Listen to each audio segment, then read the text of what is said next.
everyone. Today we are going to start our second chapter, that is nutrition in animals. Previously we have understood about the nutrition in plants. Similarly, nutrition in animals. Here nutrition, we can take it a recap. A process of intake of food and its utilization is called nutrition. Now in animals, why we require food? Animals require food for growth, repair and obtaining energy. We require food because we want to gain energy, we want our growth and we also want our cells to get repaired. So we want food for that. Now in nutrition, in animals, nutrition takes place in 5 steps. The first is ingestion. All the 5 steps are ingestion, digestion, absorption, assimilation and egestion. Now ingestion, here you can see I and in, that means inside.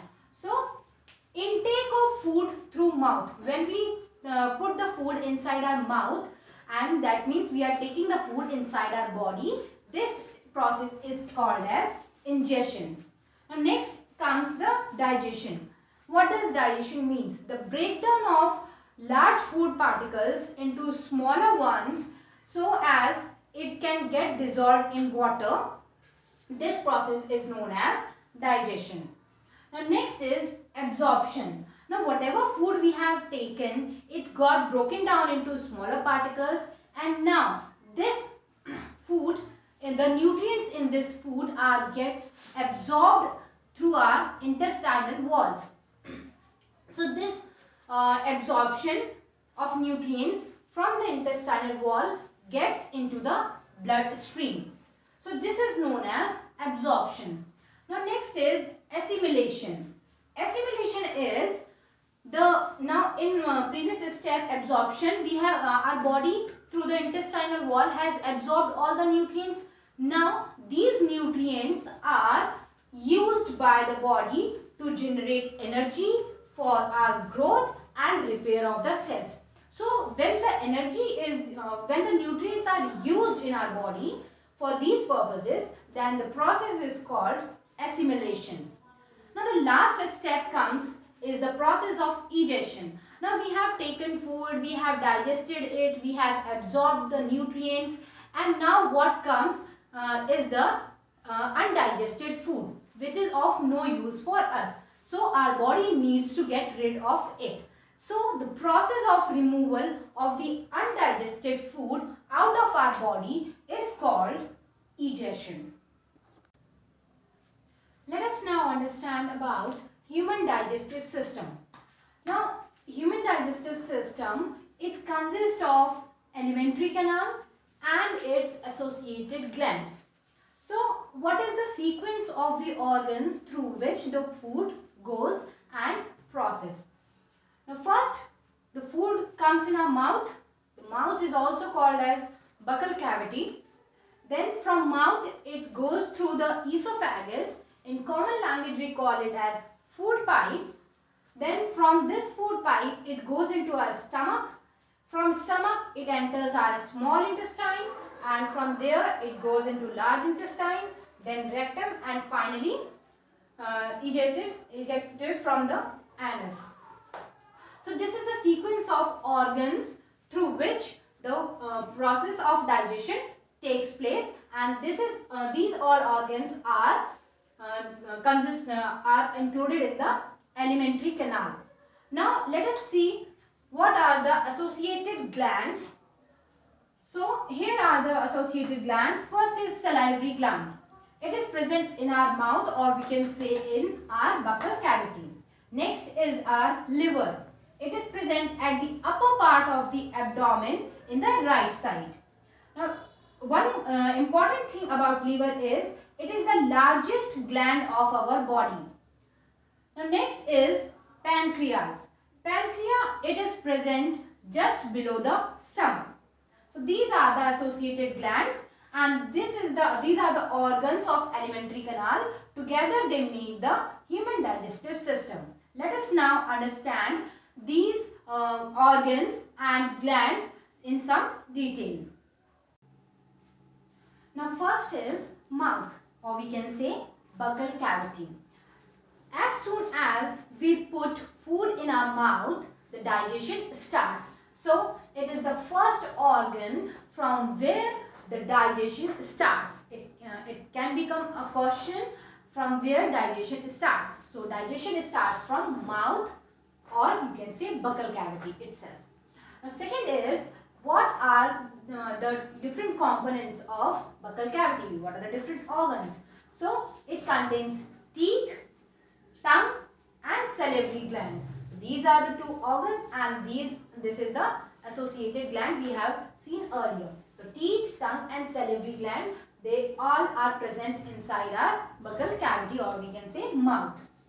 And what the salivary gland do? The salivary gland secretes saliva. You must have noticed inside your mouth you feel a liquid substance. That liquid substance is none other than saliva.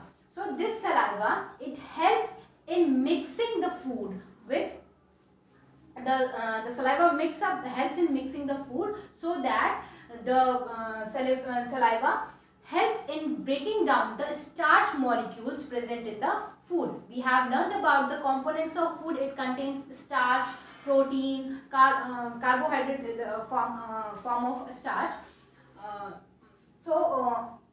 This saliva helps in breaking down this starch.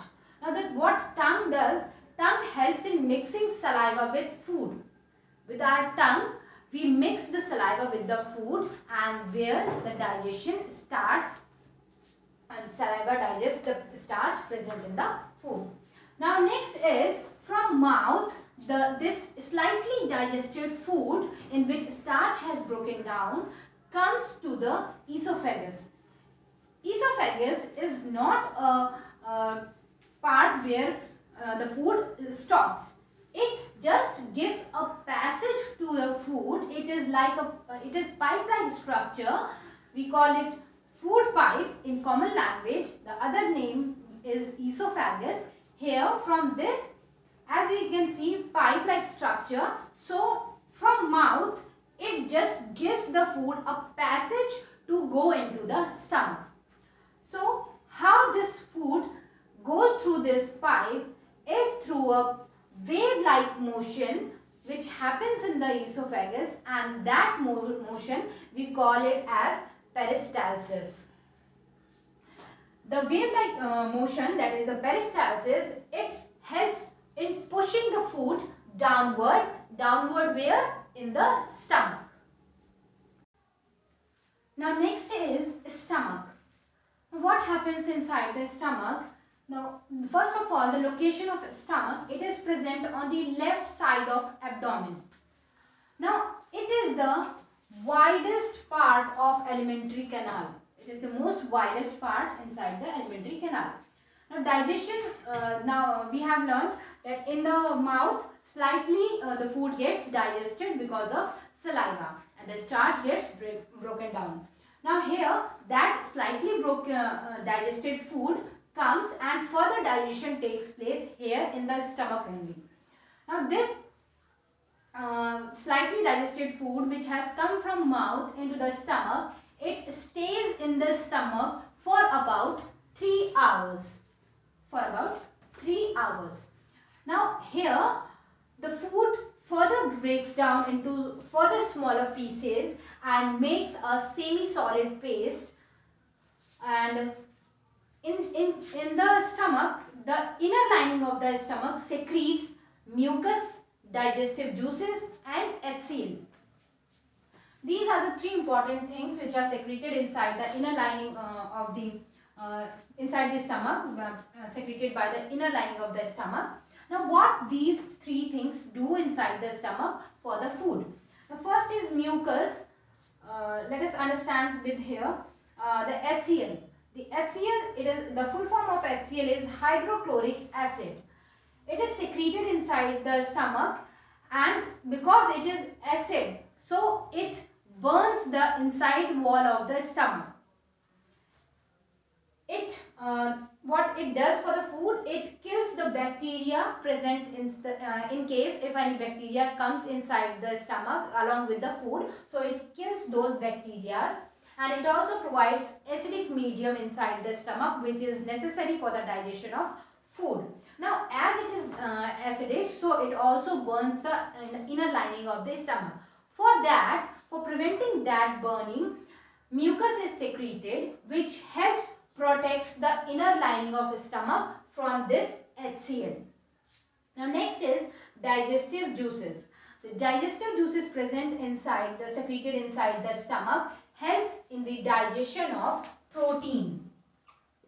So in the mouth the starch get digested, in stomach proteins are getting digested.